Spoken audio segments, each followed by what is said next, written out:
Wait a minute, what else is in that wheelbarrow? Is that the basket of Cajun goodies from Mike and Donna? Yeah, but, I wanted to take it home first and try it before I bid on it. No, put that down. Good land. Are you wearing the mitts that Jane Soul knitted for the auction?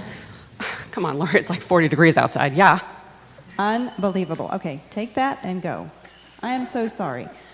Yes, let me get back to the announcement. Today at noon, Harvest Moon goes live. You can go on our homepage to find the website, register, and start bidding. We were also going to have a live auction event. This is very exciting. Next Saturday night, starting at 7:15, we are going to have all of the live auction excitement, and we're going to have 8 lucky winners who are going to get to walk the red carpet. Did I hear red carpet? Why are you wearing that? I'm practicing. Oh my gosh. Okay, so 8 lucky winners are going to get to walk the red carpet, come here in person, have wine and cheese, and go to Discovery Hall and watch the auction in person. Unbelievable. Okay. Bid early, bid often. We'll see you there. See you there.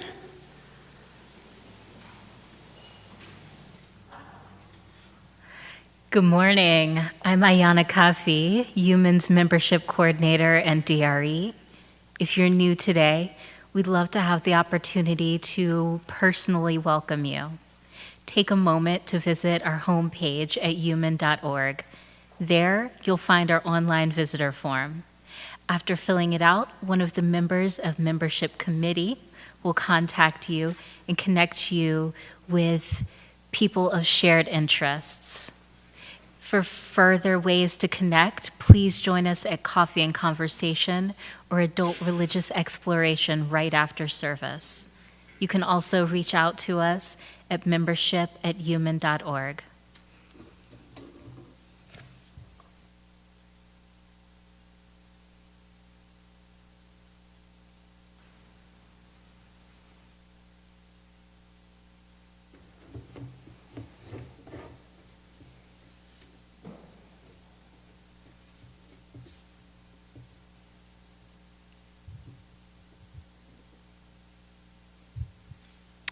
Good morning.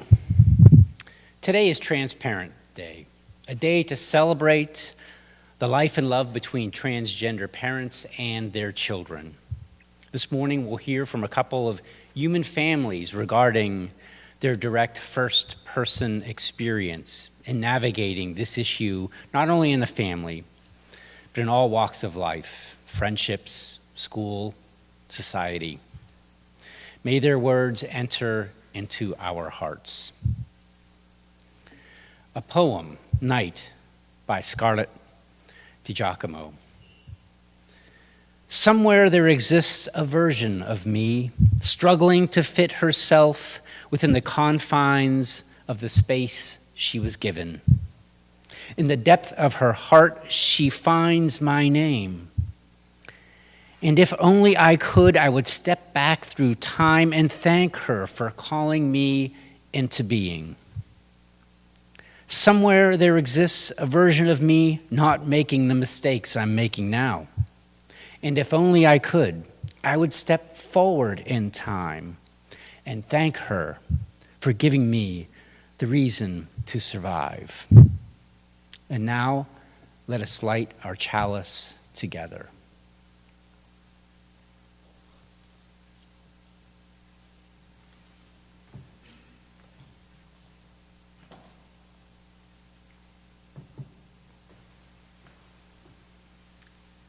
We light our chalice this morning, grateful for the love that we experience in this beloved community.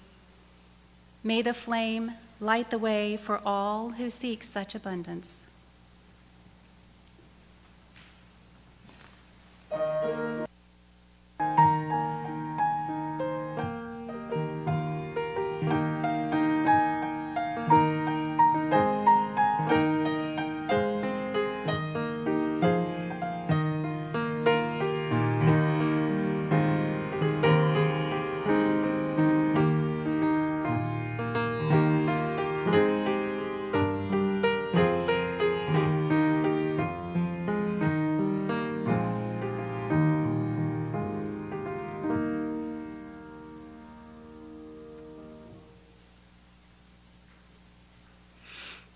This morning's Wondering Time reflection is by Avery Adler in Variations on Your Body.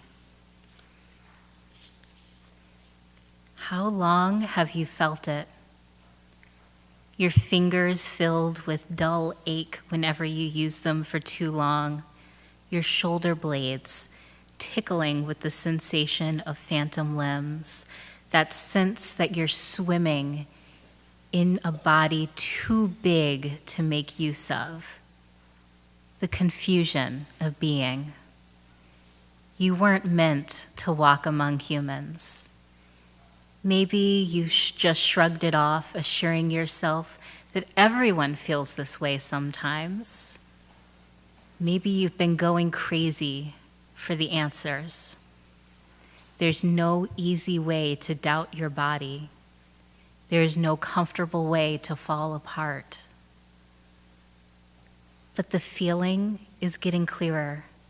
You dream about flying, either all of the time or never at all.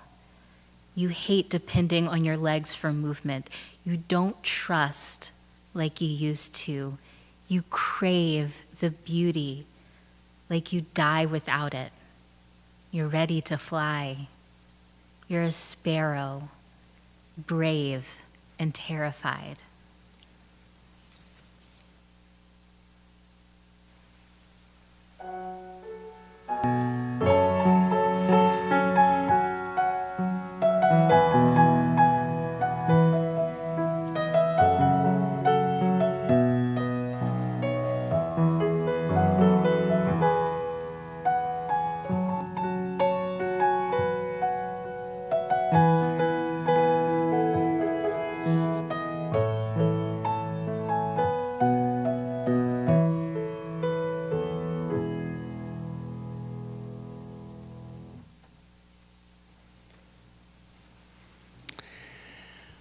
North Fulton Community Charities is our 50-50 recipient for the entire month of November. And we are delighted to have Carol Swan with us this morning, the Director of Assistant Services at NFCC. She doesn't run the food pantry. She doesn't run the thrift store where we often volunteer. She's charged with perhaps maybe the most important task of actually working directly with the recipients themselves, the clients themselves. Carol runs the Financial Assistance Program and the Education Center. And through NFCC, there are always new ways that we can help get proximate with those who are in need in our community. So let us virtually, and for those who are here in person today, let us welcome Carol Swan to UUMAN.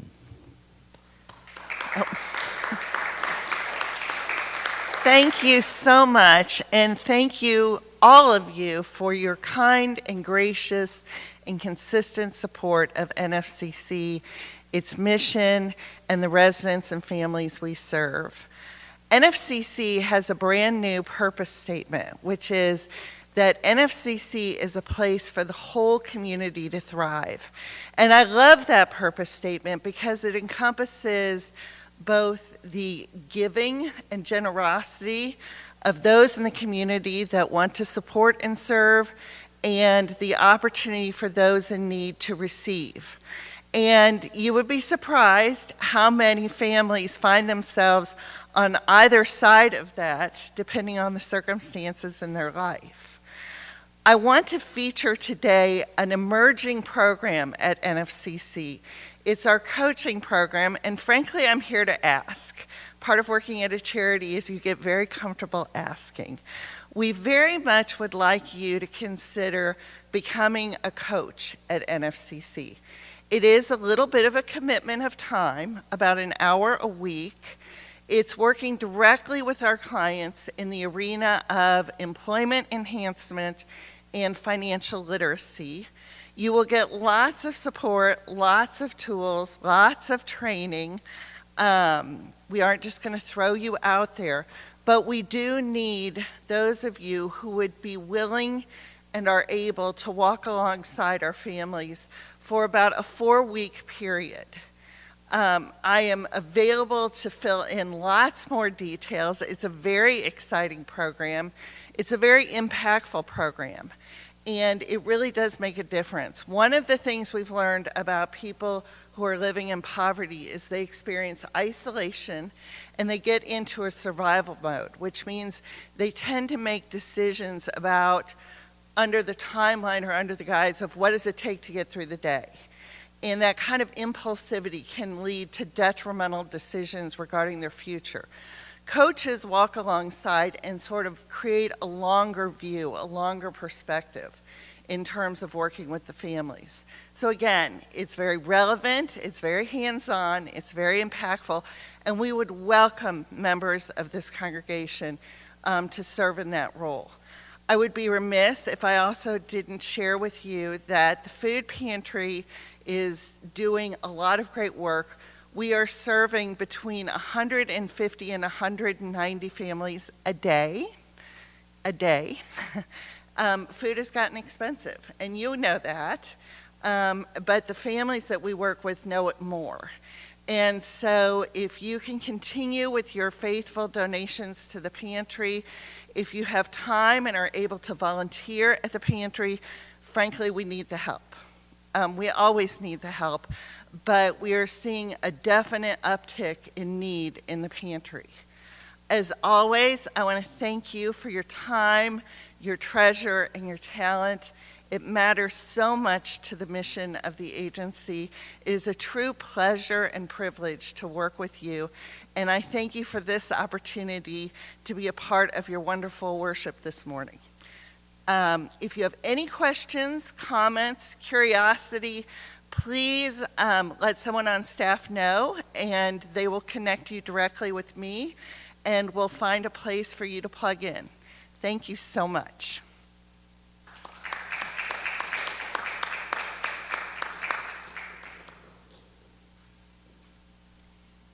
In an effort to fulfill and further the vision and mission of this congregation, we ask that our members and friends bring forth and share their many and varied gifts.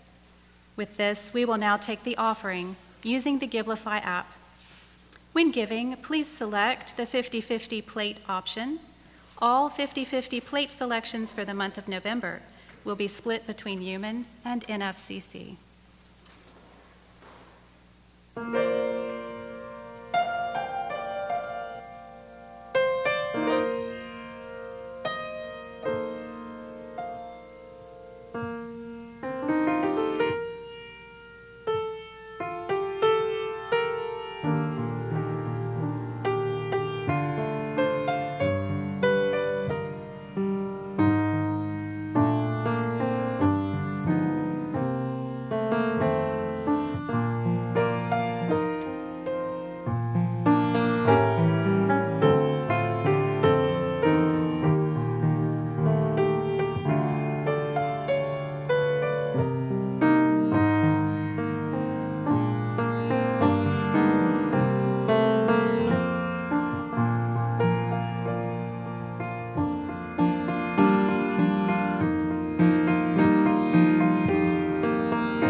Hello, my name is Anna. I'm going to sing my poem about my sister Ollie. I always wanted a sister, now I have one. She just wants to be herself. I understand. She just wants to be a pretty, happy girl. I love my new sister. The end. Thank you. Bye. Hi, my name is Ollie, and I am 8 years old. I will be 9 soon. I am here to say I'd like my pronouns to be she or her because I like to wear dresses and makeup. I have been inspired by the drag queen Nina West to be big, be kind, and be me. She told me that it's okay to wear dresses and be myself. When I talk to her, she helps me feel braver to wear dresses outside my house. The first place I wore a dress was at the church, this church to be exact. I just been having a lot of fun growing out my hair and being a girl. When I tried on one of my sister's dresses, it felt good. I felt pretty and comfy. I tried putting on makeup and started feeling more like a girl. It feels really good to be me, and I have fun. When I am wearing a dress in front of my friends, they thought it was silly, but I still wore my dresses. And some people were really kind, but I now know that I am fully a girl. My sister has been really kind and gave me her dresses. She makes me feel loved and supported. My mom snuggles makes me feel better when I get fun of. Sometimes my dad talks about things and asks questions to help. I hope other kids can learn to be kind and don't think they are just wearing silly clothes if it makes them happy. Hi, I'm Ollie's dad, Lee. I was the last person in the family. Ollie asked to refer to her with female pronouns. I've called Ollie my best little buddy since birth, and it is still my main nickname for her. She asked me to call her she, her last, as she was worried only boys could be best buddies, which of course isn't true. We talked about that, and afterwards she asked me to refer to her by female pronouns. That's when the change really started to hit me. I'd like to think I'm pretty open-minded and non-judgmental about people and their gender identity, but when Ollie asked me to refer to her as a girl, it was much more impactful on a personal basis than I expected. My reaction was largely about me and what this meant for me. I felt a little hurt because Ollie didn't want to be a man like his dad. He specifically said he didn't want to be hairy like me, and I'm not even that hairy. I was sad for life experiences I was worried I would never have with her now, like scouts and stuff like that. It took a while to process all this, and on some level I am still processing. But the important thought I did realize by talking with my co-parent Lindsay is ultimately this isn't about me, it's about Ollie. It's about what she needs, not about what my feelings need. I'm a grown adult with a therapist, and she's just a kid who needs emotional support from her parents. I realized that we can have all those experiences I was worried about missing out on. They may not be exactly the same, but we can get close enough. The important thing is doing things together.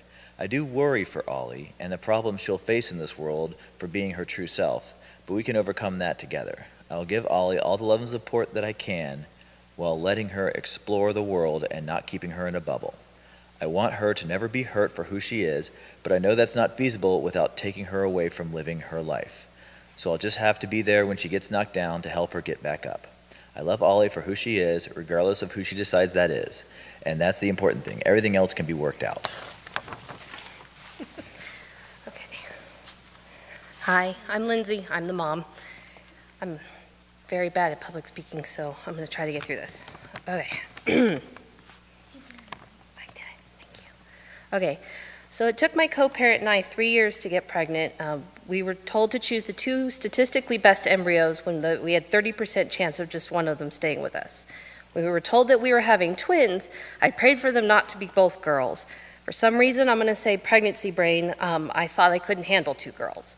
But it was my goal to raise them the same. I gave them trucks and purses for Christmas, and all toys were that, just toys. My Ollie came to me when she was 6 and asked if she could wear nightgowns like me and her sister and I, sorry. I said, sure, but why? She said, because it would make her feel pretty. And from then on, I knew my Oliver was something special. Even more than I could ever imagine. Slowly, I asked questions. How does it make you feel to wear the dresses? And do you feel comfortable if you wore them at home? If you feel pretty, does that make you happier? These are the leading questions I asked her slowly and started to understand what she was thinking and feeling. It started small at home with a lighter colored shirt, or outside the home with a lighter colored shirt, a bow in the hair, or being okay with herself around others when we were in the home. As a parent, I felt scared to protect her from any hurt feelings. So having to practice what I preach, to fight kindly. I raised them to use their kind words even when standing up for themselves. I was afraid I was going to lose my mind and go full mama bear on somebody if something went wrong. But I had to continue to be the calm, rational parent and talk it out with everyone. When we can't control others' actions, we can control our reactions. My unexpected reaction to Ollie's journey was the great amount of fear that took over me. I was ready for my children's sexuality, but I was not at the shock of the powerful reaction I had at changing a gender. I naively believed I was open and ready for anything, and my core reaction shocked me. I was losing my little boy, and the one that I kept safe inside me, the one that I loved for 6 years. There was never a question of supporting her, but I had never expected the feelings of what I would do as a parent. I asked fellow parents, I read books, I Googled, and every LGBT person I spoke to, the question I asked is, what did you need or what did you not get from your parents the most? I feel that I'm parenting on pure instinct, and I do not have a guide or an example to do this the right way, but I know that my child has grown and blossomed into something confident and happier. And so I did not think that I was ready for 2 girls, but now I know I can't live without them. Mm-hmm. Thank you. Yeah.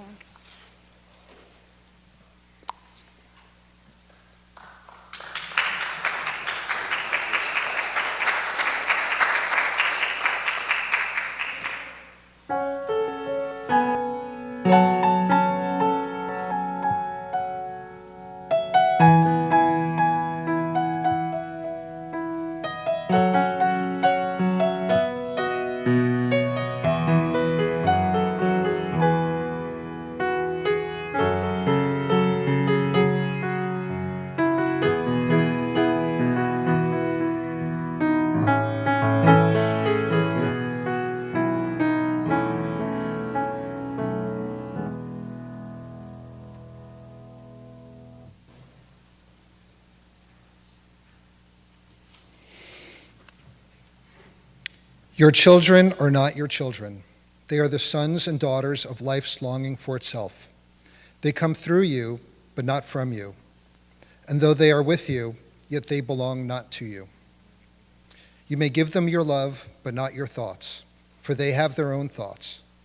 You may house their bodies, but not their souls, for their souls dwell in the house of tomorrow, which you cannot visit, not even in your dreams. You may strive to be like them, but seek not to make them like you. For life goes not backward, nor tarries with yesterday. You are the bows from which your children as living arrows are sent forth. The archer seeks the mark upon the path of the infinite, and he bends you with his might that his arrows may go swift and far. Let your bending in the archer's hand be for gladness. For even as he loves the arrow that flies, so he loves also the bow that is stable. It's a poem called On Children by Khalil Gibran. My wife drafted this letter. I'd not heard the poem before, but now it's my favorite. When they were babies, we were scared and nervous. It was tough. We relied on our sarcastic sense of humor, smiled at each other, and said, "It will be easier when they're toddlers." When they were toddlers, we struggled through temper tantrums, but we kept our sense of humor, smiled at each other, and said, "It'll be easier when they're teenagers." As the kids grew older, we learned patience, and we accepted that we might no longer be the main characters in the story of our lives. And when things got difficult, we smiled at each other and we made jokes. And then there was peace and love and understanding in our home, and we celebrated on weekends and we dreamed of the future. And then we were hoarding toilet paper. The pandemic was tough. Suddenly we all worked at home, or did we live at work? Our social lives went from in real life to online. We felt trapped, but we're also grateful that our home was big enough and our children were old enough. So we made do like everyone else. We renewed our Amazon Prime subscription, bought a leopard gecko, adopted 2 kittens, and learned new cocktail recipes. We smiled and joked. We're preppers now. We can do anything. Mom, I'm transgender. In addition to my wife's mother-in-law is also a wise woman. I do not know whether she's familiar with the poem, but she once shared this truth with me. Having a baby is like inviting a stranger into your home. When your child tells you that they are transgender, it is tough. How can it be that the beautiful child you dreamed of, gave birth to, named, raised, imagined a future for, is not who you thought? Is this a bad thing or a good thing? Are we happy that our child is brave enough to discover and confront their authentic self? Or are we worried about all the challenges they are sure to face? How can it be that we see them as completely perfect while they are completely unhappy in their own body? We were confused. One thing we felt but did not initially understand was loss.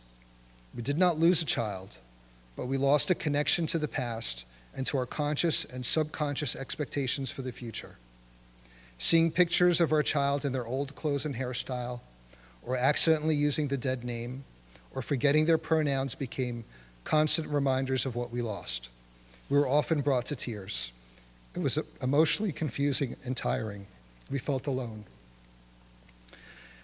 We are extremely grateful for being able to say that when we sought help, we did not have to seek far. Friends, family, coworkers, teachers, you were all so supportive. Some of you have similar experiences and shared openly and eagerly. Thank you. For some of you, "I'm fine and you" was unacceptable. "No, how are you?" you countered and did not back down until I mustered a heartfelt response. Thank you. And some of you did not understand and even openly doubted whether you would be as supportive as we were. You were honest, and we understood that those conversations came from a place of love and concern, the same emotions and feelings we had for our child. So you were helpful too. Right now, we're in a good spot. We've had a chance to adapt. Also, therapy. And now the list of things that have changed seems trivial. Pronouns, name, clothes, hair, not a big deal. Of course, new complexities are presenting themselves. Which bathroom will they use? Which sports team will the school allow them to play on? There will be far tougher ones too. But we're ready for tough. We have our strategies. More pets, a smile, a sense of humor. And like the poem says, our child is an arrow, sailing swift and far. They're living their most authentic self and learning to navigate a world that will not always be friendly or tolerant. And we know they can do this because the bow is steady and gladly bends. Thank you.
Now is the time in our service when the love that binds us together is spoken aloud.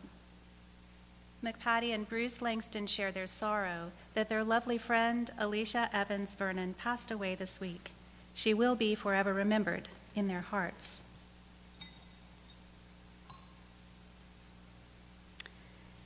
I'll drop a pebble now for all those joys and sorrows still too tender to escape the folds of our hearts. And if you have a joy or a sorrow that you would like to share this morning, please type it in the chat. Let us keep one another in our thoughts for the coming week.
As I mentioned earlier today, today is TransParent Day. It's celebrated every year on the first Sunday in November as a day to celebrate the life and love between transgender parents and their children.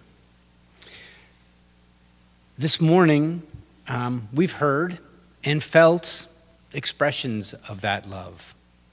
A love that has a no matter whatness quality to it. A life-affirming and life-saving love. And that life-affirming and life-saving love is an example for us. As your minister, the congregation that I dream of has a no matter whatness, life-affirming, life-saving love between and amongst its members. And that the congregation extends this same love out into the Roswell community and beyond, across the nation.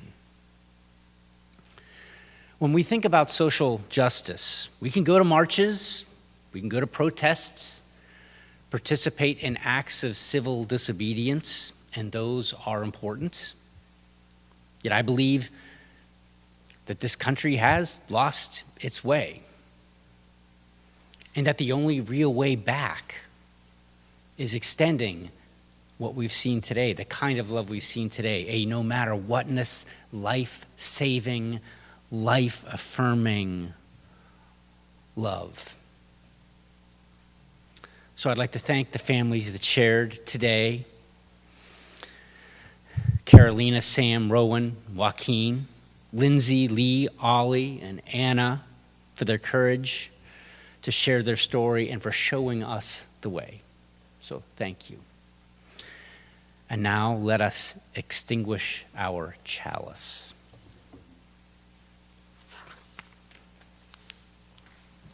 Wait a minute, wait.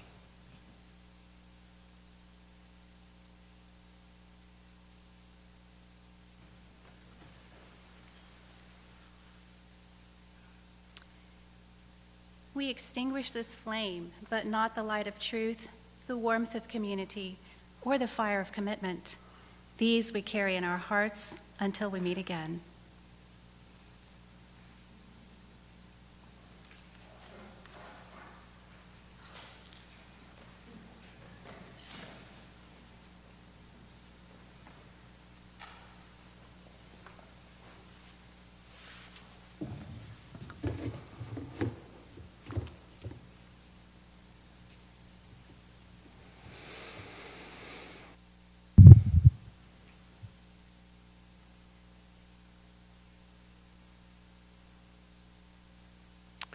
Reality by Ja.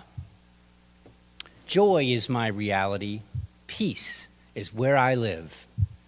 Grass beneath my feet, light surrounds me everywhere I go. I am living my ever-growing truth.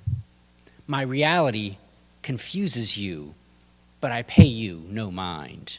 My truth is not for your amusement. It took me a long time to get here, and I won't stop now. This is my reality. Watch me shine. Go in peace and enjoy your week.